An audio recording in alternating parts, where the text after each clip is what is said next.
اور آخری ریکویسٹ میں آرمی چیف سے کروں گا کہ اگر آپ نے واقعی سزا دینی ہے نا، تو وہ جو ہمارے افلاطون تھے، وہ سائنٹسٹ جنہوں نے یہ سارے تجربات کیے تھے اور پاکستانی قوم کا مینٹل ماڈل بدلا، جس کی وجہ سے آج بچے فوج کو گالیاں نکال رہے ہیں، وہ جو سائنٹسٹ ریٹائر ہو کے خواہ وہ فوج میں سے خواہ عدلیہ میں سے اپنے گھروں میں بیٹھے ہوئے سکون سے بڑی اسکرینوں کے اوپر یہ تماشے دیکھ رہے ہیں اور پاکستانی قوم کا اور پاکستانی فوج کا مذاق اڑتے ہوئے دیکھ رہے ہیں، ان کو سب سے پہلے پکڑیں. اور اگر آپ ان کو نہیں پکڑ سکتے نا، تو پھر یہ سارے کا سارا کریک ڈاؤن، یہ سارے کا سارا بلیک ڈے اس کو ڈکلیئر کرنا، اس کا کوئی فائدہ نہیں ہے. کیونکہ جب تک چور کی ماں کو نہیں نہ ماریں گے آپ، یہ چور نئے پیدا ہوتے رہیں گے. تو اصل مجرم وہ لوگ ہیں جو یہ سارے تجربات کرتے ہیں اور اب سکون سے بیٹھ گئے ہیں گھروں میں. رہ گئے یہ بچے، ان بچوں کو تو انہوں نے یوز کیا تھا، تو اس وقت تو یہ بچے ہیں آپ کے اپنے بچے تھے. اب ان بچوں کو ڈسون تو نہ کریں. ہاں، جو بالکل آدھی قسم کے مجرم ہیں، جس طرح کہہ رہے ہیں کہ کچھ اس میں دہشت گرد بھی ہیں، کچھ 40-50 کے قریب جو ٹرینڈ تھے، جنہوں نے ایک جگہ پہلے عسکری ٹاور کو بھی آگ انہوں نے لگائی، اور اسی طریقے سے جناح ہاؤس کو، کور کمانڈر ہاؤس کو بھی آگ انہوں نے لگائی. یہ ٹرینڈ لوگ تھے. جو اوپر کے جو لوگ ہیں انہیں پکڑے. یہ جو ہزاروں میں آپ نے لوگ پکڑے ہوئے ہیں اور پھر آپ فوجی عدالتوں میں کہہ رہے ہیں مقدمات چلائیں گے، یہ تو بیچاروں کی زندگیاں پوری اسپائل ہو گئی. ان کے تو پیچھے سارے رول گئے، ان کے ماں باپ بھی، بیوی بچے بھی. تو یہ تو آپ لوگوں کی خاطر اس وقت قربانی کا بکرا بنے تھے. تو اب میرا خیال ہے انہیں معاف کریں اور صرف بڑوں کو پکڑیں. حالانکہ اس وقت اگر کوئی ہنگامی طور پر کوئی ایڈورٹائزمنٹ چلنی چاہیے تو وہ یہ ہے کہ ہمارے بڑے ہمیں بتائیں کہ انہوں نے پاکستان کی اکانومی کے لیے کیا سوچا ہے. اصل مسئلہ اس وقت ہمارا یہ ہے کہ ہمارے ڈاکٹرز، انجینئرز بھی بے روزگار پھر رہے ہیں. آپ نے ان کے لیے کیا سوچا ہے؟ اس کے اوپر تو مجھے کوئی ایڈورٹائزمنٹ نظر نہیں آ رہی ہے. کوئی کسی کی کوئی فکر نظر نہیں آ رہی سوائے اس کے کہ ہمیں فلاں دوست ملک بھی قرضہ دے رہے ہیں، فلاں دوست ملک بھی قرضہ لے رہے ہیں. یعنی یہ آپ یہ ہم کو بتانا چاہ رہے ہیں کہ ہم قرضہ لیں گے اور کھا جائیں گے، بھاگ جائیں گے، اور وہ قرضہ مانگے گا تو کہیں گے کہ آیا جے گوری.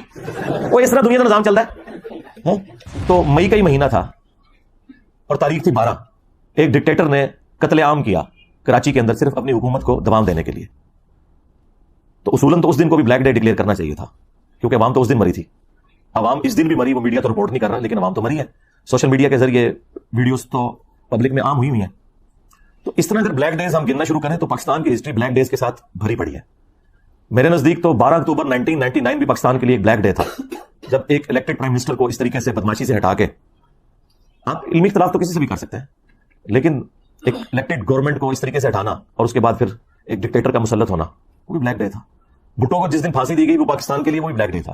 پاکستان کی ہسٹری کیا، پوری اسلامک ہسٹری میں جب بھی ہمارے بڑوں نے، خواہ وہ مذہبی پیشوا ہوں یا پولیٹیکل لیڈرز ہوں، کوئی بھی امت کے ساتھ کام ڈالا ہے نا، پوری نیک نیتی کے ساتھ ڈالا ہے. ہم ان کو بدگمانی نہیں ان کے بارے میں کرتے. یعنی اگر انہوں نے امت کے عقائد خراب کیے ہیں تو اپنے زوم میں نیک نیتی کے ساتھ ہی خراب کیے ہیں، لیکن الٹیمیٹلی انجام امت کا جو ہے وہ آپ کے سامنے ہے. باقاعدہ ایک ایجنڈا لانچ کیا گیا کہ آپ نے سارے پولیٹیکل لیڈرز کو چور، ڈاکو، غدار وطن اور اس طرح یہ ساری کی ساری گالیاں نکالنی ہیں. لیکن جو لوگ یہ کروا رہے تھے وہ یہ بھول گئے کہ کل کو ان کا وقت بھی آ جائے گا، کیونکہ دنیا تو مکافات عمل ہے. جب آپ کسی کے ساتھ ایسا کرتے ہیں تو پلٹ کے آپ کے اوپر بھی وار آ جاتا ہے. اور وہ آج کل ہم عمران خان صاحب کی شکل میں دیکھ رہے ہیں، اور جس کی تکلیف نہ صرف فوج کو کاٹنی پڑ رہی ہے بلکہ پوری پاکستانی عوام کو بھی کاٹنی پڑ رہی ہے. خان صاحب کو ہم بڑے عرصے سے کہہ رہے تھے کہ آپ کے اندر جو انا ہے، تکبر ہے، اور اتنا غصہ بھرا ہوا ہے اپنے مخالفین کے بارے میں کہ آپ کہہ رہے ہیں میں کسی کے ساتھ بیٹھنے کے لیے تیار نہیں ہوں. حالانکہ آپ پولیٹیکل لیڈر ہیں. پالیٹکس تو نام ہی مل بیٹھ کر معاملات کو لے کے چلنے کا. تو اس وقت جب اپوزیشن لیڈر شہباز شریف صاحب تھے، انہوں نے بھی بارہا کہا کہ ہم مل بیٹھ کر کوئی چارٹر آف اکانومی یا چارٹر آف ڈیموکریسی لکھ لیتے ہیں. لیکن خان صاحب کہتے تھے میں چوروں کے ساتھ نہیں بیٹھوں گا. اور وہ اس لیے کہتے تھے کہ انہیں اس وقت اسٹیبلشمنٹ کی بیک حاصل تھی، اور اس وقت اسٹیبلشمنٹ کی پالیسی بھی یہی تھی کہ اپنے مخالفین کو آپ نے ملیا میٹ کرنا ہے. جن مخالفین کے ساتھ آپ دوبارہ سے دوستی ہو گئی ہے، یہ دوستی اس بات کا ثبوت ہے کہ جن کے ساتھ دوستی ہو رہی ہے انہیں بھی سبق سیکھنا چاہیے کہ کل کو اگر کوئی اور مسئلہ کھڑا ہوا نا تو انہوں نے دوبارہ سے خان صاحب کے ساتھ دوستی کر لینی ہے اور آپ کو انہوں نے جیلوں میں ڈال دینا ہے. اور یہ ایک سرکل چلتا رہے گا. لہذا بہتر یہ ہے کہ سارے مل بیٹھ کے اب خان صاحب کی جو کمر ہے وہ کافی حد تک ٹوٹی ہے اور ان کا وہ سریا نکلا ہے، اور وہ یہ کہہ رہے ہیں کہ میں بیٹھ کے بات کرنے کے لیے تیار ہوں، مجھ سے کوئی بات ہی نہیں کر رہا. پہلے تو وہ کہتے تھے میں صرف فوج کے ساتھ بات کروں گا، لیکن اب وہ پولیٹیکل لیڈرز کے ساتھ بھی بیٹھنے کے لیے تیار ہے. تو میرا خیال ہے اتنے عرصے کی محنت رنگ لائی ہے تو اب ان کے ساتھ بیٹھیں اور معاملات کو سکون سے حل کریں. اور میں پاکستان کی جو فوج ہے اس کو بھی ریکویسٹ کروں گا، آرمی چیف سے بھی، کہ معاملات کو پازیٹیولی لے کر چلیں. صرف جو سرگنا ہے بڑے انہیں سزائیں دیں. جو چھوٹے بچے ہیں، کوئی مور چوری کر کے نکلا ہے، وہ آپ کہہ رہے ہیں میں تو اس کو ریسکیو کرنے کے لیے نکلا تھا. ٹھیک ہے نا؟ بس اتنا سا ہی ہوتا ہے جی انقلاب. یہ بڑا مشکل کام ہے. پھانسی کے پھندے کو چوم لوں گا. ٹھیک ہے نا؟ میں آپ کو بتاؤں یہاں پہ جو 3 دفعہ مجھ پہ مرڈر اٹیمپٹ کر کے گئے نا، کسی نے بھی پھندا نہیں چوما. دوسرے دن ہی سے جرم سے انکار کر دیا. تینوں مرڈر اٹیمپٹس کی ویڈیوز ریکارڈ ہیں جو کہ سی سی ٹی وی کیمرے لگے ہوتے ہیں ہمارے. اس کے باوجود ضمانت کے لیے اپلائی کیا، اور ضمانت کے لیے پہلی شرط یہ ہوتی ہے کہ آپ وہاں لکھتے ہیں کہ میں نے جرم کیا نہیں، میں ادھر موجود ہی نہیں تھا. تو 2 منٹ پہلے جو بندہ کہہ رہا ہے میں پھندا چوم لوں گا تو اس کو چاہیے چوم لے. اور یہ سارے کرتے رہے. ممتاز قادری نے بھی رحم کی اپیل کی تھی. اور سب سے بڑی بات جو آپ کو بتاؤں، جس کے اوپر پورا معاملہ انہوں نے کھڑا کیا ہوا ہے، غازی علم الدین، اس نے بھی صحیح جرم سے انکار کیا تھا. وہ ڈاکومنٹس ابھی بھی موجود ہیں ہماری عدالتوں کے اندر. ایک ایک سوال اس سے پوچھا جج نے, تم نے یہ چھری خریدی تھی؟ اس نے کہا نہیں. تو فلاں جگہ موجود ہے؟ نہیں. تم نے اس کو مارا؟ نہیں. ہر ایک کے آگے نو لکھا ہوا ہے, اور آپ کو بتاتے ہیں کہ یہ پھندا چوم لوں گا. جس طرح دین کے نام کے اوپر آپ کو دھوکہ دیا, انہوں نے بزرگوں کی تعلیمات دی قرآن و سنت کو چھوڑ کے, اس طرح یہ جو ہیرو بھی اکثر کھڑے کیے ہوئے ہیں نا آپ کے, یہ بھی وہی کچھ ہی ہیں, اللہ ماشاء اللہ کوئی بندہ ہو تو. الحمدللہ رب العالمین والصلاة والسلام علی سید الانبیاء والمرسلین وعلی آلہ واصحابہ اجمعین الی یوم الدین. الحمدللہ آج 21 مئی 2023 کو سنڈے کے دن ہمارا یہ پبلک سیشن نمبر 95 منعقد ہونے جا رہا ہے. آپ کے یہ سوالات ریئل ٹائم پرچیوں کی شکل میں میرے پاس آ چکے ہیں, انشاءاللہ ان کو بھی ڈسکس کرتے ہیں. پہلے 2-4 باتیں میں اس وقت جو ملک کے حالات چل رہے ہیں اس پہ عرض کر دوں. آپ کو پتہ ہے کچھ عرصے سے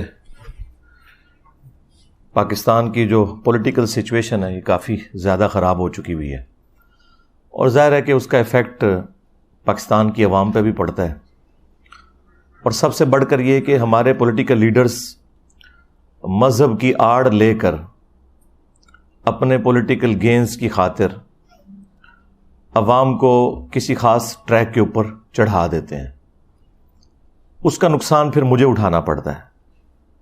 ظاہر ہے جب کوئی مذہبی ٹچ دے گا اپنی ویڈیوز کے اندر, مذہب کو ٹول کے طور پر استعمال کرے گا, تو پھر مذہبی پلیٹ فارم کی ذمہ داری ہے کہ وہ سچائی کی بات لوگوں کو بتائے, اس کے بغیر گزارا نہیں ہے. اور یہ جو مذہبی ٹچ والا ایشو ہے یہ شروع سے ہی ہے. یعنی پاکستان میں بہت بڑا ایک ڈکٹیٹر جس نے 11 سال تک حکومت کی, ضیاء الحق, اس کے زمانے میں تو تمام علماء اس کے ساتھ اٹیچ تھے اور مرد مومن, مرد حق, ضیاء الحق نعرے لگایا کرتے تھے. اور وہ ایک بڑے لیول کا مذہبی ٹچ تھا. خیر اس شر میں سے بھی کچھ خیر ضرور نکلا, لیکن اوورآل جو فرقہ وارانہ فسادات ہیں نا پاکستان کے اندر, وہ اسی کے زمانے میں شروع ہوئے. کیونکہ تازہ ایران میں انقلاب آیا تھا امام خمینی کے زیر اثر 1979 میں. تو انقلاب جب بھی کسی ملک میں آتا ہے تو وہ ایکسپورٹ ہوتا ہے دوسرے ملکوں تک.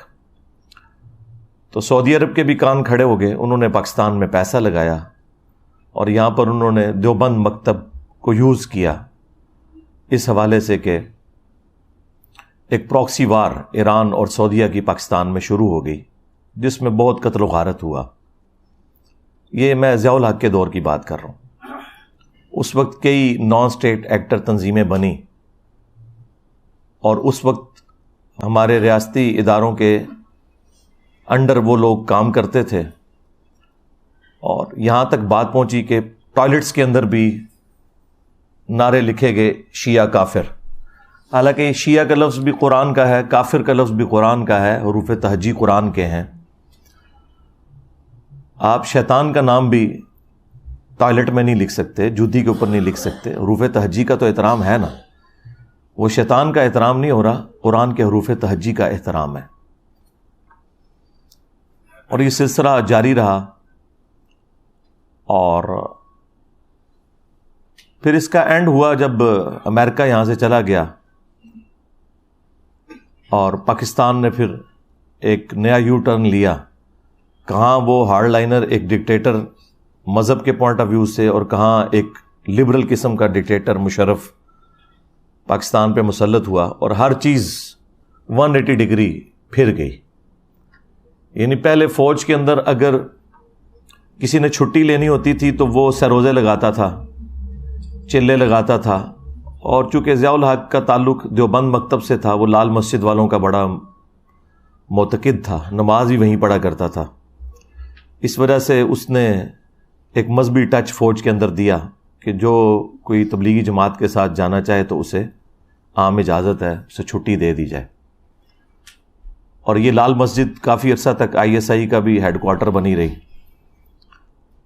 لیکن مشرف کے دور میں اسی لال مسجد کے اندر قتل عام ہوا, آپ کو پتہ ہے, تو میڈیا نے بھی کور کیا.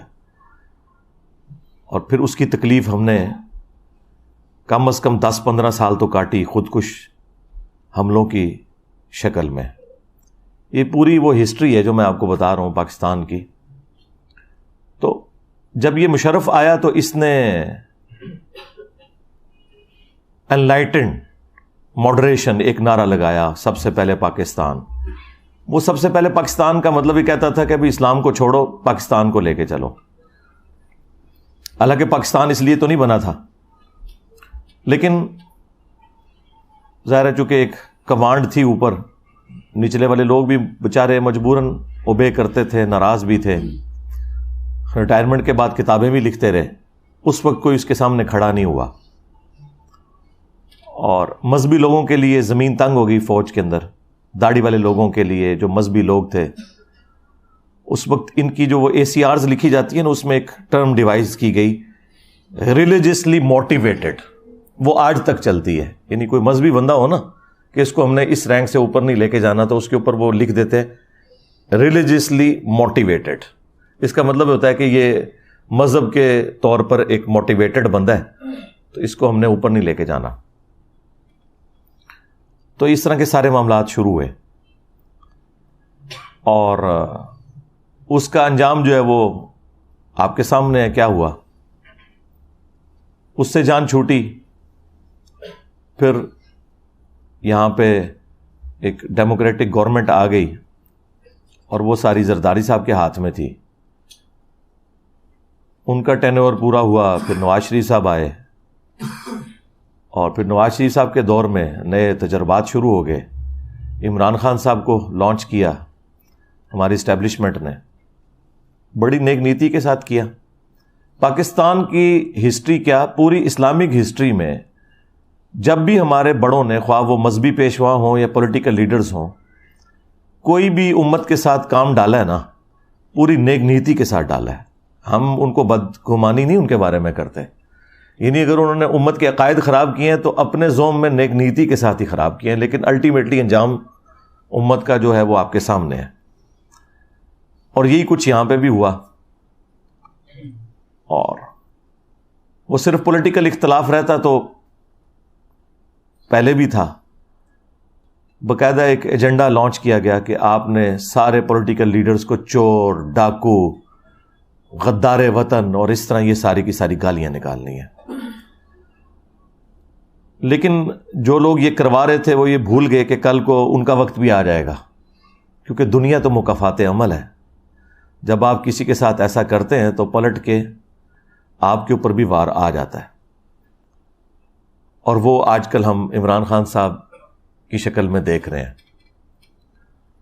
اور جس کی تکلیف نہ صرف فوج کو کاٹنی پڑ رہی ہے بلکہ پوری پاکستانی عوام کو بھی کاٹنی پڑ رہی ہے. 9 مئی جو 2023 کو انہوں نے بلیک ڈے ڈکلیئر کیا، ظاہر ہے کہ اس دن وہ کچھ ہوا جو پاکستان کی ہسٹری میں کبھی اس طریقے سے نہیں ہوا تھا. بہت تکلیف دہ چیز ہے، خواہ وہ چند لوگوں نے کیا یا آرگنائز طریقے سے ہوا. بہرحال یہ ایکٹیویٹی تو بہت بڑی تھی کہ پاکستانی عوام جو ہے وہ GHQ میں گھس گئی، کور کمانڈر کے گھر میں گھس گئی. اس طرح پاکستان کی تاریخ سے متعلقہ جو چیزیں تھیں انہیں آگ لگائی گئی. فوجیوں کے جو مجسمے تھے وہ اس وجہ سے نہیں نیچے گرائے گئے کہ بت بنانا حرام ہے اسلام میں، بلکہ اس وجہ سے کہ وہ اینٹی اسٹیبلشمنٹ ایک بیانیہ چل رہا تھا. نقصان اس میں الٹیمیٹلی عوام کا ہوا ہے، کیونکہ ان سب لوگوں کے پاس بڑے اچھے ہیوی بجٹ موجود ہیں. ان کا فرنیچر بھی نیا آ جائے گا، بلڈنگ بھی نئی بن جائے گی، پیسے پھر عوام نے دینے ہیں ٹیکسز کی شکل میں. لیکن نقصان جو ہے نا وہ الٹیمیٹلی عوام کو ہوا ہے. اور آپ دیکھیں آج 21 مئی 2023 ہے، پچھلے مسلسل 10 دن سے آپ دیکھیں میڈیا نے کیسا ہنگامہ کھڑا کیا ہوا ہے. ہر ٹی وی چینل کے اوپر وہ بلیک ڈے کے نام کا ایک اشتہار چل رہا ہے. اب یہ اشتہار بھی پاکستان کی عوام کے ٹیکسز کے پیسوں سے ہی چل رہے ہیں. ظاہر ہے اس کی فیس انہوں نے ادا کرنی ہے نا، مفت تو کوئی اشتہار نہیں چلاتا. تو اور کس طریقے سے اسے ایک پروپیگیٹ کیا جا رہا ہے. میں یعنی یہ جو ایکٹیویٹی ہے اس کے خلاف نہیں ہوں، جو کچھ یعنی یہ کیا جا رہا ہے عوام کو ایجوکیٹ کرنے کے لیے، لیکن اگر اسی طریقے سے آپ کسی ایک خاص چیز کی لکیر پیٹیں گے تو مئی کا ہی مہینہ تھا اور تاریخ تھی 12، ایک ڈکٹیٹر نے قتل عام کیا کراچی کے اندر صرف اپنی حکومت کو دوام دینے کے لیے، تو اصولاً تو اس دن کو بھی بلیک ڈے ڈکلیئر کرنا چاہیے تھا، کیونکہ عوام تو اس دن مری تھی۔ عوام اس دن بھی مری، وہ میڈیا تو رپورٹ نہیں کر رہا، لیکن عوام تو مری ہے۔ سوشل میڈیا کے ذریعے ویڈیوز تو پبلک میں عام ہوئی ہیں۔ تو اس طرح اگر بلیک ڈیز ہم گننا شروع کریں تو پاکستان کی ہسٹری بلیک ڈیز کے ساتھ بھری پڑی ہے۔ میرے نزدیک تو 12 اکتوبر 1999 بھی پاکستان کے لیے ایک بلیک ڈے تھا، جب ایک الیکٹڈ پرائم منسٹر کو اس طریقے سے بدماشی سے ہٹا کے، آپ علمی اختلاف تو کسی سے بھی کر سکتے ہیں، لیکن ایک الیکٹڈ گورنمنٹ کو اس طریقے سے ہٹانا اور اس کے بعد پھر ایک ڈکٹیٹر کا مسلط ہونا، وہ بھی بلیک ڈے تھا۔ بھٹو کو جس دن پھانسی دی گئی وہ پاکستان کے لیے وہ بھی بلیک ڈے تھا۔ اور اسی طریقے سے جس دن پاکستانی قوم کو امیدیں دلا کے ایک پولیٹیکل کیس بنا کے کہ پاکستانیوں کا اربوں روپیہ دوسرے ملکوں میں ہم پاکستان لے کے آئیں گے، 5 ججوں نے مل کے کروڑوں روپیہ لگا کے، آج تو خیر ہم کہہ سکتے ہیں اربوں روپیہ لگا کے، اینڈ پہ ایک اقامہ نکالا، وہ بھی بلیک ڈے تھا پاکستان کی تاریخ کا۔ لیکن اب خاص طور پر چونکہ ایک پولیٹیکل جماعت کو ٹارگٹ کرنا ہے، اس کی وجہ سے یہ پروپیگنڈا ایک میڈیا کے اندر چل رہا ہے۔ پازیٹیو، وہ تو اسے پازیٹیو ہی سمجھتے ہیں۔ دوسری طرف خان صاحب کی مس ہینڈلنگ یہ ہے کہ وہ پہلے تو انجوائے کرتے رہے اس پورے معاملے کو، انہیں سب لوگوں نے کہا کہ آپ اسے کنڈیم کریں، یہ کیا حرکت کی ہے آپ کے لوگوں نے، تو وہ آگے سے ہی کہتے رہے کہ بھائی جب مجھے گرفتار کریں گے تو ایسے تو ہوگا۔ حتیٰ کہ خود ان کے جو قریبی دوست ہیں، جو ہمارے چیف جسٹس صاحب ہیں، انہوں نے بھی کہا کہ خان صاحب آپ کنڈیم کریں اسے۔ خان صاحب نے اس وقت بھی کنڈیم نہیں کیا۔ اس کے بعد پھر ظاہر ہے کہ آپ کو پتہ ہے ہمارے سیکیورٹی ادارے، انہوں نے پھر طے کر لیا کہ ٹھیک ہے اب خان صاحب کو سبق سکھانا ہے۔ اس کا آغاز خان صاحب کی غلطیوں سے ہوا، اور اب آپ دیکھ رہے ہیں 2 دن پہلے انہوں نے صحافیوں کے سامنے یہ بات کر دی ہے کہ یہ بالکل غلط ہوا ہے۔ یہ اس وقت کر دیتے نا تو یہ اتنا بڑے لیول کا کریک ڈاؤن نہ ہوتا، لیکن اب میں اسے یہ بھی نہیں کہہ سکتا کہ دیر آئے درست آئے، یہ بہت دیر سے آ گیا ہے۔ تو چلیں شکر ہے فی الوقت ان کی طرف سے یہ سٹیٹمنٹ آنا بھی کم از کم تھوڑا مرہم تو ہے ہم جیسے لوگوں کے لیے، جو کہہ رہے تھے کہ یار ایک پولیٹیکل لیڈر کو تو یہ زیب نہیں دیتا کہ وہ اس طرح کی ایکٹیویٹیز کو سپورٹ کرے، اس کا کام ہے کہ وہ اعلانیہ آ کے اسے کنڈیم کرے کہ یہ کام غلط ہوا ہے۔ لیکن اب جو کچھ میں دیکھنے جا رہا ہوں، میں نے آپ کو پہلے بھی بتایا تھا، جب تحریک عدم اعتماد کامیاب ہوئی تھی تو میں نے آپ کو کہا تھا کہ اب جب الیکشن ہوں گے تو خان صاحب تو دوبارہ نہیں آئیں گے، کیونکہ جب ہٹانے والے ہٹاتے ہیں تو پھر وہ اس دفعہ تو اسے نہیں لے کے آتے۔ تو اس وقت لوگ کہہ رہے تھے کہ جناب آپ کو سمجھ نہیں ہے، میرے خیال وقت کے ساتھ آپ کو سمجھ آتی جا رہی ہوگی۔ اس وقت دیکھیں خان صاحب کا گراف انہوں نے آسمان سے زمین پہ گرا دیا ہے، اور اس میں سب سے زیادہ قصور خود ان کا ہے، خان صاحب کا، جو کچھ پچھلے 2 ہفتوں کے اندر ہوا اور پچھلے 1 سال کے اندر جو کچھ ہو رہا ہے۔ 2 ہفتوں میں تو ذرا زیادہ ہو گیا۔ ہم اس وقت بھی ساتھ ساتھ سمجھا رہے تھے کہ آپ اتنے ایکسٹریم رویے اختیار نہ کریں ورنہ اس کا انجام برا ہوگا، اور وہ ہم نے دیکھا کہ اب بالکل ساری جماعتوں نے مل کے، سارے ریاستی ادارے مل کے ٹارگٹ کیے ہوئے ہیں کہ پی ٹی آئی کو اب کس طریقے سے ہم نے جو ہے وہ ختم کرنا ہے یا قابو میں لانا ہے۔ اور مجھے حیرانگی ان لوگوں کے اوپر ہو رہی ہے جو اس پورے سسٹم کے بینیفیشری ہیں اور اب ایک ایک کر کے آ کے میڈیا پہ آ کے کہہ رہے ہیں کہ جی آج سے میں پی ٹی آئی چھوڑنے کا اعلان کرتا ہوں۔ آپ ان لوگوں کی شکلیں دیکھیں، یہ لوگ آپ کو ساری پارٹیوں میں نظر آئیں گے اکا دکا کے سوا، تو اب ان کو کہیں اور ہڈی ملے گی، یہ وہاں چلے جائیں گے۔ اور یہی بات جب ہم خان صاحب کو سمجھاتے تھے کہ آپ ان لوگوں کو نہ لیں اپنی جماعت میں تو انہیں سمجھ نہیں آتی تھی. میرے خلاف ان کو بڑے اچھے طریقے سے سمجھ آ گئی ہوگی. یہ سب مفاد پرست لوگ ہوتے ہیں. ان کو نہ پاکستانی عوام کے ساتھ کوئی ہمدردی ہے، نہ فوج کے ساتھ، نہ کسی پولیٹیکل جماعت کے ساتھ. ان کے اپنے مفادات ہوتے ہیں، جہاں سے ان کو مل جائے وہاں چلے جاتے ہیں. ان سے پوچھیں کہ اگر فوج کے خلاف بیانیے کی بات کی جائے تو خان صاحب کے صرف بیانات اب تو سخت نہیں آئے ہیں، وہ تو پچھلے 1 سال سے ہاتھ دھو کر فوج کے پیچھے پڑے ہوئے ہیں، جس میں سے میجورٹی باتیں تو درست تھی، لیکن کچھ باتیں انہوں نے بہت آگے جا کر ایک ریڈ لائن کو کراس کیا، جو میں ساتھ ساتھ ہائی لائٹ بھی کرتا تھا. تو اس وقت تو کسی کے اندر کوئی فوج کی محبت نہیں جاگی تھی، نہ کوئی پاکستانی عوام کی محبت جاگی تھی. یہ اچانک سے محبت جاگی ہے. وہ آپ کو پتہ چل جائے گا کچھ دنوں بعد یہ آپ کو دوسری پارٹیوں میں ٹکٹ لے کے بیٹھے ہوئے نظر آئیں گے، اور ان پارٹیوں کو بھی خیال نہیں آئے گا کہ اس طرح کے فضلی بٹیروں کو ہم کیوں اکوموڈیٹ کر رہے ہیں. یہ دنیا مکافات عمل ہے. دیکھیں مشرف نے کہا تھا میں نے بے نظیر اور نواز شریف کی سیاست کو ہمیشہ کے لیے دفن کر دیا. تو کیا دفن ہو گئی تھی؟ اسی نواز شریف کو پاکستان کی عوام نے تیسری دفعہ وزیر اعظم منتخب کر لیا. اسی بے نظیر کی جماعت کو ایک اور حکومت ملی. تو اب بھی اگر کوئی سمجھتا ہے کہ اس طریقے سے خان صاحب کو ہٹا کے تو وہ کسی جماعت کو، پولیٹیکل جماعت کو ختم کر دیں گے، تو یہ نہیں ہے. تو میرا خیال ہے جماعتیں ختم کرنے کی بجائے سافٹ ویئر اپڈیٹ کرنے چاہیے پازیٹیو طریقے کے ساتھ. انہیں بتایا جائے کہ یار یہ چیز غلط ہے، یہ یوں ہے. خان صاحب کو ہم بڑے عرصے سے کہہ رہے تھے کہ آپ کے اندر جو انا ہے، تکبر ہے، اور اتنا غصہ بھرا ہوا ہے اپنے مخالفین کے بارے میں کہ آپ کہہ رہے ہیں میں کسی کے ساتھ بیٹھنے کے لیے تیار نہیں ہوں. حالانکہ آپ پولیٹیکل لیڈر ہیں. پالیٹکس تو نام ہی مل بیٹھ کر معاملات کو لے کے چلنے کا. تو اس وقت جب اپوزیشن لیڈر شہباز شریف صاحب تھے، انہوں نے بھی بارہا کہا کہ ہم مل بیٹھ کر کوئی چارٹر آف اکانومی یا چارٹر آف ڈیموکریسی لکھ لیتے ہیں. لیکن خان صاحب کہتے تھے میں ان چوروں کے ساتھ نہیں بیٹھوں گا.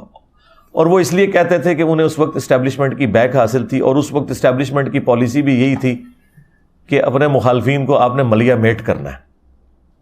جن مخالفین کے ساتھ اب دوبارہ سے دوستی ہو گئی ہے، یہ دوستی اس بات کا ثبوت ہے کہ جن کے ساتھ دوستی ہو رہی ہے انہیں بھی سبق سیکھنا چاہیے کہ کل کو اگر کوئی اور مسئلہ کھڑا ہوا نا تو انہوں نے دوبارہ سے خان صاحب کے ساتھ دوستی کر لینی ہے اور آپ کو انہوں نے جیلوں میں ڈال دینا ہے، اور یہ ایک سرکل چلتا رہے گا. لہذا بہتر یہ ہے کہ سارے مل بیٹھ کے، اب خان صاحب کی جو کمر ہے وہ کافی حد تک ٹوٹی ہے اور ان کا وہ سریا نکلا ہے، اور وہ یہ کہہ رہے ہیں کہ میں بیٹھ کے بات کرنے کے لیے تیار ہوں، مجھ سے کوئی بات ہی نہیں کر رہا. پہلے تو وہ کہتے تھے میں صرف فوج کے ساتھ بات کروں گا، لیکن اب وہ پولیٹیکل لیڈرز کے ساتھ بھی بیٹھنے کے لیے تیار ہیں. تو میرا خیال ہے اتنے عرصے کی محنت رنگ لائی ہے، تو اب ان کے ساتھ بیٹھیں اور معاملات کو سکون سے حل کریں. اور میرا خیال ہے اس وقت وہ جتنے ڈیفینسو موڈ میں ہیں نا، وہ اکتوبر میں الیکشنز پہ یہ تیار ہو جائیں گے. وہ تو اس پہ بھی اب خوش ہوں گے کہ اکتوبر میں الیکشن مل جائے، کیونکہ مجھے تو نظر آ رہا ہے یہ اکتوبر سے بھی کوئی آگے کی کوئی گیم چلنے جا رہی ہے. تو اس پہ بھی وہ راضی ہو جائیں گے. اب تو ان کے اپنے جو پریزیڈنٹ ہیں عارف علوی صاحب، انہوں نے بھی باقاعدہ کہا کہ جی 9 مئی کو غلط ہوا، اور خان صاحب کو اس وقت جو ڈیٹ ملتی تھی وہ لے لینی چاہیے تھی، یہ معاملات اس طرح نہیں ہونے چاہیے تھے. تو اب ہر طرف سے آوازیں اٹھ رہی ہیں. یہ جو لوگ جماعتیں چھوڑ کے نکل جاتے ہیں، خواہ وہ 2017-18 میں نون لیگ کو چھوڑ کر گئے یا آج پی ٹی آئی کو چھوڑ کے جا رہے ہیں، میں ان سے صرف ایک سوال کروں گا، آپ جماعت کیوں چھوڑتے ہیں؟ آپ کہتے ہیں ہمارا اس جماعت کے اس معاملے میں یہ اختلاف ہے، تو یہ اختلاف تو اس جماعت کے اندر بھی رہتے ہوئے ہو سکتا ہے. جماعت چھوڑنے کا مطلب یہ ہے کہ آپ اپنے ذاتی مفادات کی وجہ سے کسی دوسری جگہ جا رہے ہیں، کیونکہ جہاں آپ جا رہے ہوتے ہیں نا، وہاں کون سے فرشتے بیٹھے ہوتے ہیں؟ وہاں پہ بھی وہی لوگ بیٹھے ہوتے ہیں. تو جماعت کسی کو نہیں چھوڑنی چاہیے، اور خصوصاً جب جماعت پہ برا وقت ہو اس وقت تو وہ جماعت چھوڑنی نہیں چاہیے. پھر تو یقیناً آپ کو کسی نے ہڈی ڈالی ہے. ہاں جب اچھا وقت ہے اس وقت سارے لوگ فائدہ اٹھا رہے ہوتے ہیں، کیونکہ اس وقت بجٹ مل رہے ہوتے ہیں، ان کو پوسٹیں مل رہی ہوتی ہیں. ٹھیک ہے، یہ جو عامر کیانی صاحب ہیں، انہوں نے جو مہربانیاں کی ہیں پاکستانی قوم کے اوپر جب تک یہ وزیر ہیلتھ تھے، جی ہاں، ان کی جو کارستانیوں کی لسٹ ہے وہ پوری قوم کو پتہ ہے. آج معصوم سی شکل بنا کے یہ جماعت چھوڑ رہے ہیں، اس کو تو پکڑ کے جیل میں ڈالنا چاہیے. تو یہ بیسیکلی اپنا آپ بچا رہا ہے کہ یار میں جماعت چھوڑتا ہوں، اس کے بدلے میں جو میں نے چوریاں کی ہیں نا اس قوم کے ساتھ، اور اس میں خان صاحب بھی مجرم ہے کیونکہ ان کے انڈر تھا یہ، وہ چوریاں معاف کر دو میری. یہ میں باتیں اس لیے کر رہا ہوں تاکہ پی ٹی اے والوں کو بھی سمجھ آئے کہ جب ہم آپ کو کہتے تھے نا کہ یہ ان کے ساتھ بھی سارے چور کٹھے ہوئے ہیں، اس وقت آپ کو نہیں سمجھ آتی تھی یہ بات. پھر جہانگیر ترین صاحب جب چھوڑ گئے تو آپ نے کہا ہاں اب چور ہو گیا، یہ چھوڑ گیا. جب تک اندر تھا پھر بالکل ٹھیک تھا. فواد چودھری صاحب دیکھ لیں، جنہوں نے مسلسل عمران خان صاحب کو ٹیون کر کے اور یہ وہ بندہ ہے جو خود اسٹیبلشمنٹ کی گود میں رہے پوری زندگی، اور یہ وہ ڈیموکریٹک بیانیاں لانچ کر کے اینڈ پہ دیکھنے وہ کیا ہوا ہے. اب وہ یعنی وہ بیانات جس قسم کے دے رہا ہے، کچھ عرصے بعد شاید آپ کو یہ بھی خبر ملے کہ اس نے بھی پی ٹی آئی چھوڑ دیا ہے. ویسے اس نے مورلی تو چھوڑ دیا ہے جو کچھ اس نے بیان دیے ہیں. تو جب بھی کسی پہ برا وقت آتا ہے تو وہ خود بخود اس کے سارے وہ بیانیے، وہ سارے معاملات ختم ہو جاتے ہیں.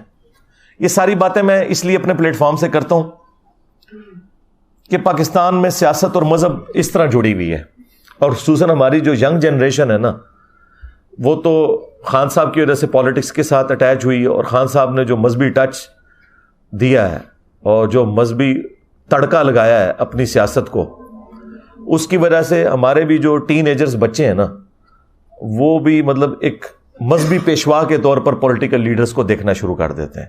یہ چیز بالکل نہیں ہونی چاہیے. ان کو پولیٹیکل لیڈرز کے طور پر دیکھیں اور انہیں کوئی مذہب کے پوائنٹ آف ویو سے آئیڈیل نہ آپ سمجھا کریں کہ یہ لوگ کوئی مذہبی پیشوا ہے، کوئی آپ کو کوئی ایسا حکمران ملنے والا ہے اب یہ ہو جائے گا وہ ہو جائے گا. کچھ بھی نہیں ہوگا. اور میں پاکستان کی جو فوج ہے اس کو بھی ریکویسٹ کروں گا، آرمی چیف سے بھی، کہ معاملات کو پازیٹیولی لے کر چلیں. صرف جو سرغنہ ہیں بڑے انہیں سزائیں دیں. جو چھوٹے بچے ہیں، کوئی مور چوری کر کے نکلا ہے، وہ آپ کہہ رہے ہیں میں تو اس کو ریسکیو کرنے کے لیے نکلا تھا. ٹھیک ہے نا؟ تو بس اتنا سارا ہی ہوتا ہے جی انقلاب. یہ بڑا مشکل کام ہے. پھانسی کے پھندے کو چوم لوں گا. ٹھیک ہے نا؟ میں آپ کو بتاؤں یہاں پہ جو 3 دفعہ مجھ پہ مرڈر اٹیمپٹ کر کے گئے ہیں نا، کسی نے بھی پھندا نہیں چوما. دوسرے دن ہی صحت جرم سے انکار کر دیا. تینوں مرڈر اٹیمپٹس کی ویڈیوز ریکارڈ ہیں جو کہ سی ٹی وی کیمرے لگے ہوتے ہیں ہمارے. اس کے باوجود ضمانت کے لیے اپلائی کیا، اور ضمانت کے لیے پہلی شرط یہ ہوتی ہے کہ آپ وہاں لکھتے ہیں کہ میں نے جرم کیے نہیں، میں ادھر موجود ہی نہیں تھا. تو 2 منٹ پہلے جو بندہ کہہ رہا ہے میں پھندا چوم لوں گا، تو اس کو چاہیے چوم لے. اور یہ سارے کرتے رہے. ممتاز قادری نے بھی رحم کی اپیل کی تھی. اور سب سے بڑی بات جو آپ کو بتاؤں، جس کے اوپر پورا معاملہ انہوں نے کھڑا کیا ہوا ہے، غازی علم الدین، اس نے بھی صحت جرم سے انکار کیا تھا. وہ ڈاکومنٹس ابھی بھی موجود ہیں ہماری عدالتوں کے اندر. ایک سوال اس سے پوچھا جج نے، تم نے یہ چھری خریدی تھی؟ اس نے کہا نہیں. تم فلاں جگہ موجود تھے؟ نہیں. تم نے اس کو مارا؟ نہیں. ہر ایک کے آگے نو لکھا ہوا ہے. اور آپ کو بتاتے ہیں کہ جی وہ پھندا چوم لوں گا. جس طرح دین کے نام کے اوپر آپ کو دھوکہ دیا، انہوں نے بزرگوں کی تعلیمات دی قرآن و سنت کو چھوڑ کے، اس طرح یہ جو ہیرو بھی اکثر کھڑے کیے ہوئے ہیں نا آپ کے، یہ بھی وہی کچھ ہی ہیں. اللہ ماشاء اللہ کوئی بندہ ہو تو. اس وقت پکڑے اس لیے نہیں جاتے تھے کہ میڈیا میں ان کے بیانات نہیں ہوتے تھے اور کول و فیل کا تضاد آپ دکھا نہیں سکتے تھے. آج کل آپ دیکھیں نا، پرانی کوئی سٹیٹمنٹ وہ چلاتے ہیں ایک پولیٹیکل لیڈر کی، پھر تازہ چلاتے ہیں، کہتے ہیں دیکھو پہلے یہ کہہ رہا تھا اب یہ کہہ رہا ہے، اور بالکل 180 ڈگری ہوتی ہے، تو وہ پکڑے جاتے ہیں. لیکن پرانے لوگ اس طرح پکڑے نہیں جاتے تھے. وہ بند کمروں میں بیٹھ کے جو سازشیں کرتے تھے وہ کبھی کھلتی نہیں تھی، اور جو کھولنے لگتا تھا اسے قتل کروا دیتے تھے. اب آپ کسی کو قتل بھی کر دیں، جو بھائی ویڈیو چڑھ گئی یوٹیوب پہ اور آپ کا پول کھل گیا، وہ ویڈیو تو کوئی نہیں قتل کر سکتا. وہ بزرگ مار دیتے میں جڑے نگاہ مار کے تے چیزاں غائب کر دیں سن. ہاں، ان کا قاتل میں ہوں.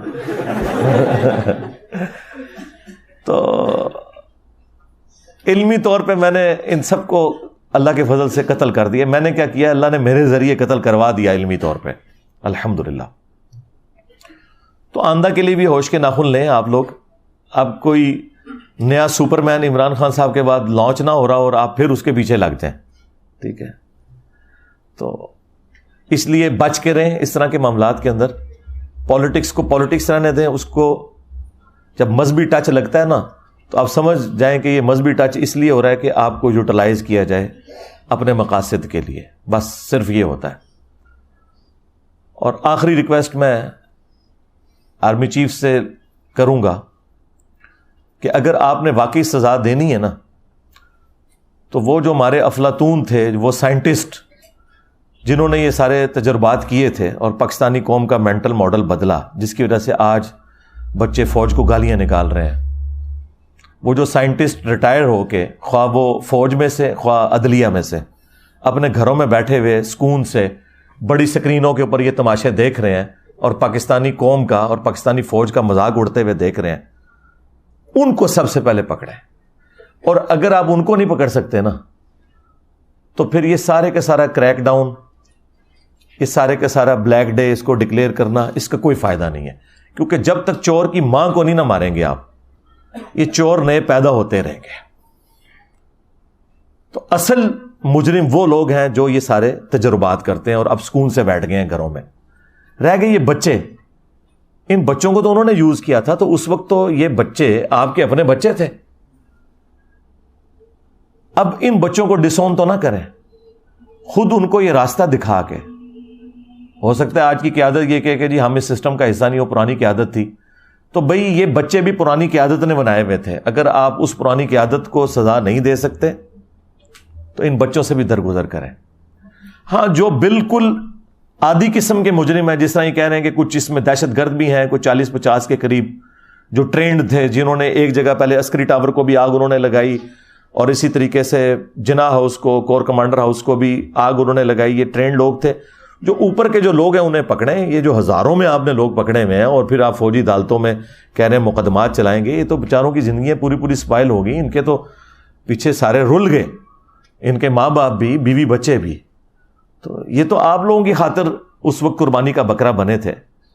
تو اب میرا خیال ہے انہیں معاف کریں اور صرف بڑوں کو پکڑیں. اس میں بھی جو ماسٹر مائنڈ ہیں اور جو ادھر یعنی جو آگے پیش تھے ٹرینڈ لوگ, جو عام بچے اب 7-8 ہزار بندہ اسے پکڑ کے جیلوں میں ڈالیں گے. وہ 7-8 ہزار بندہ کوئی ٹرینڈ تو نہیں تھا, وہ تو بس لائی لگ تھے. اس وقت تو کتنے شوق سے لوگ جا رہے تھے. اب آپ دیکھ رہے ہیں ایک ایک کر کے بندوں کی ویڈیوز آ رہی ہیں کہ جی مجھ سے یہ غلطی ہو گئی, میں معافی مانگتا ہوں. اور اس وقت ان کا آپ جوش کا لیول دیکھیں, لگتا تھا پتہ نہیں پاکستان میں کوئی انقلاب لے کے آ جائیں گے. یہ میں نے آپ کو بارہا بتایا کہ اس طرح کا انقلاب پاکستان میں انشاءاللہ کبھی بھی نہیں آئے گا, اور نہ اللہ کرے کہ کوئی اس طرح کا انقلاب آئے. ہاں, یہ ذہن میں رکھیے گا, کیونکہ پھر مخالفین کو انہوں نے زندہ نہیں چھوڑنا. ادھر انقلاب اس لیے نہیں آئے گا کہ ادھر فرقے بھی بے شمار, پولیٹیکل اختلافات بھی بے شمار, کبھی کوئی ایک لیڈر کے نیچے یہ جمع ہو ہی نہیں سکتے. اور نہ اس طرح کا انقلاب آ سکتا ہے جو لوگ کہتے ہیں ایران میں آیا, تو ایران میں فرقہ ایک تھا شیعہ, لیڈر بھی ایک تھا, اور وہاں وہ لیڈر کا مطلب لیڈر ہے. یہاں پاکستان میں 22 کروڑ عوام میں سے 15 کروڑ عوام یعنی بریلوی فرقہ یہ کہتا ہے کہ امام کعبہ کے پیچھے نماز ہی نہیں ہوتی. اور جو مسلمان امام کعبہ کے پیچھے نماز کا قائل نہ ہو, وہ کسی مذہبی لیڈر کو اپنا لیڈر مان سکتا ہے. سب سے بڑا اگر کوئی لیڈر ہے یعنی جو نان مسلم مسلمانوں کے بارے میں سوچتے ہوں گے, تو وہ یہی سمجھتے ہوں گے جس طرح ویٹیکن سٹی میں پوپ بیٹھا ہوا ہے, اس طرح خانہ کعبے کا جو یا مسجد نبوی کا امام ہے وہ ان کا لیڈر ہوگا. اس کے پیچھے تو کہتے ہیں یہ نماز ہی نہیں ہوتی. کھیت ہے مٹی انقلاب آنا ہے تھوڑا نہیں, کبھی بھی نہیں آنا. تو اس طرح کے جو انقلابات ہیں نا, وہ بس جذباتی باتیں ہوتی ہیں, کچھ بھی نہیں اس میں سے نکلنا ہوتا. تو آئندہ کے لیے بھی ہوشیار رہیں, چپ کر کے اپنی قبر و آخرت کی تیاری کریں اور اپنے بچوں کو توحید کے اعتبار سے ایجوکیٹ کریں. انشاءاللہ ہماری آنے والی نسلیں پہلے وہ پاکستان دیکھیں جس میں فرقہ واریت نہ ہو, پھر اللہ تعالیٰ انہی میں سے کسی کو ایک آپ کا لیڈر بھی بنا دے گا. لیکن اگر فرقے بنے رہیں گے تو بھائی میں نے آپ کو پہلے بھی بتایا, بریلویوں کی حکومت آئی تو اہل حدیث پھر نہیں بچتے, اور اہل حدیثوں کی حکومت آ گئی تو بریلوی بھی نہیں بچتے, ان کے مزار بھی نہیں بچتے. یہ میں آپ کو بتا دوں. لہٰذا یہاں کوئی اس طرح کے انقلاب وغیرہ کے معاملات کو آپ نہ سمجھیں. اور پھر آج کے اس ماڈرن دور کے اندر چونکہ کنٹریز بن چکے ہیں, عدالتیں ہیں, پولیس کا نظام ہے, فوج کا نظام ہے. یہ پرانے زمانوں میں ہوتا تھا کہ آپ کسی بادشاہت میں گھس جائیں اور پکڑ کے آپ گلا کاٹ دیں بادشاہ کا اور خود اس کی کرسی پہ بیٹھ جائیں تو نیکسٹ بادشاہ آپ بن جاتے تھے، پوری کی پوری رعایا آپ کی ہو جاتی تھی، اس کے نیچے بھی جو فوج ہے وہ آپ کی ہو جاتی تھی یا وہ قتل ہو جاتی تھی۔ آج اگر آپ کسی وزیر اعظم کو اسیسینیٹ بھی کر دیں، اسی کی پارٹی سے دوسرا بندہ وزیر اعظم بن جائے گا، کیونکہ اسمبلیوں نے اپنے 5 سال پورے کرنے ہیں۔ اسے انشور کون کرے گا؟ جوڈیشری کرے گی، فوج کرے گی، کیونکہ وہ تو آئین کے ساتھ کھڑی ہوئی ہوگی۔ لہذا اب اس طرح کے انقلاب نہیں آ سکتے اس ماڈرن دور کے اندر، نہ آپ اس طرح کی کوئی آپ کو امید دلائے تو آپ یہ سمجھیں کہ ایسا کچھ ہو سکتا ہے، کچھ بھی نہیں ہو سکتا۔ یہ سب آپ کو کہانیاں کرواتے ہیں۔ ہوش کے ناخن لیں، اپنی فکر کریں، اپنے بال بچوں کی فکر کریں، دنیا کی بھی ان کی اور آخرت کی بھی فکر کریں۔ ملک کی اکانومی آپ کے سامنے ہے۔ میں اس پہ تو حیران ہوں کہ بلیک ڈے کے حوالے سے کتنی ایڈورٹیزمنٹ چل رہی ہے۔ یہ اسی طریقے کی ایک ایڈورٹیزمنٹ ہے جو وہ بابا ڈیم جو تھے ہمارے وہ چلایا کرتے تھے اور کہتے تھے میں ریٹائرمنٹ کے بعد ڈیم کے باہر خیمہ لگا لوں گا، تو وہ کبھی نکلے بھی نہیں دوبارہ، اور وہ بعد میں پتا چلا کہ وہ چندہ جتنا انہوں نے اکٹھا کیا اس سے زیادہ کے اشتہارات چلوا دیے انہوں نے۔ ٹھیک ہے، تو اشتہارات کی بجائے نا پازیٹیولی کوئی معاملات کو لے کے چلیں، ورنہ یہ اس طریقے سے ڈیم فول آپ کو آپ کے بڑے بناتے رہیں گے۔ ہر آنے والا بڑا جو ہے نا وہ نئی کوئی ایک سٹوری آپ کو بیچتا ہے اور پاکستانی عوام اس کے پیچھے لگ جاتی ہے، اور اس طریقے سے معاملات۔ حالانکہ اس وقت اگر کوئی ہنگامی طور پر کوئی ایڈورٹیزمنٹ چلنی چاہیے تو وہ یہ ہے کہ ہمارے بڑے ہمیں بتائیں کہ انہوں نے پاکستان کی اکانومی کے لیے کیا سوچا ہے۔ اصل مسئلہ اس وقت ہمارا یہ ہے کہ ہمارے ڈاکٹرز، انجینئرز بھی بے روزگار پھر رہے ہیں، آپ نے ان کے لیے کیا سوچا ہے؟ اس کے اوپر تو مجھے کوئی ایڈورٹیزمنٹ نظر نہیں آ رہی ہے، کوئی کسی کی کوئی فکر نظر نہیں آ رہی سوائے اس کے کہ ہمیں فلاں دوست ملک بھی قرضہ دے رہا ہے، فلاں دوست ملک بھی قرضہ لے رہا ہے۔ یعنی یہ آپ یہ عوام کو بتانا چاہ رہے ہیں کہ ہم قرضہ لیں گے اور کھا جائیں گے، بھاگ جائیں گے، اور کوئی قرضہ مانگے گا تو کہیں گے کہ آیا جے غوری۔ وہ اس طرح دنیا کا نظام چل رہا ہے، ہاں، آیا جے غوری۔